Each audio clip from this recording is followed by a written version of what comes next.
آی ډي نن سبا ډېر زیات جل هیک کیږي. ګوره خاص خیال ساتئ د خپل آی ډي نه په دې سات باندې پوسټ وکړئ او په هغه کې دا ولیکئ که چېرته کې زما د آی ډي نه خدا نه خواسته الله مکه داسې څه ګستاخانه ټایپ پوسټ شوی په هغه کې د صحابو طرف ته اشاره یا مطلب د پیغمبرانو طرف ته اشاره نو د دې ذمہوار به زه نه یم. عمده وخت باندې په دې سات باندې اوس دا پوسټ وکړه یا زما دا ویډیو ځان سره شیر کړه او په هغه کې دا ولیکه چې مطلب زما هم دا خبره ده او زما هم دا بیان دی چې دې ذمہوار به زه نه یم که چېرته کې الله مکه زما د آی ډي نه څه ګستاخانه ټایپ پوسټ وشي. وجه دا ده چې نن سبا دغه وی پی ان خبره تاسو ته ما کوله په دې ځای کې کومه خلکو ډېر زیات آی ډي چې کوم دی هیک شولې او په هغه کې مختلف قسم دغه ګستاخانه ټایپ پوسټ کیږي چې په هغه کې هر سړی لګیا دی نو بیا به تا د خپل وضاحت کولو هغه موقع هم میلاو نشي او خلکو به الله مکه ستا کار تمام کړي. بل دا خبره ځان سره واورئ لاول خو دا پوسټ وکړئ په هغه کې دا ولیکئ که چېرته کې زما آی ډي هیک شوی او د هغې نه څه قسم ګستاخانه ټایپ پوسټ شوی نعوذ بالله الله مکه نو د هغې ذمہوار به زه نه یم ځکه چې زه یو مسلمان یم او زما په الله او په رسول باندې کلک عقیده ده. دې سره چې کوم دی زما د یو بل خبره هم واورئ پښتانه ډېر زیات جذباتین قوم دی په دې ټایم کې بیا د خبرې تحقیق ته نه ځي د خبرې معلومات نه کوي او بس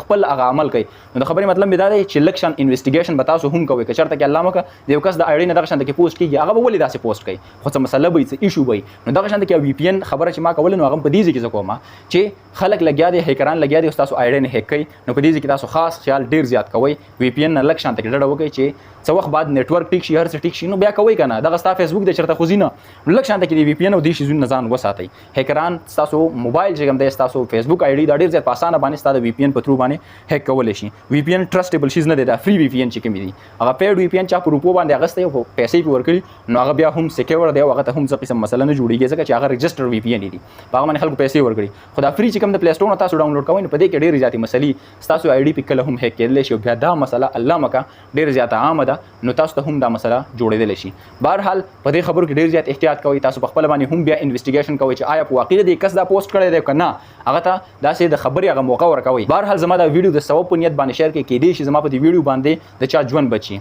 جزاک الله خیر.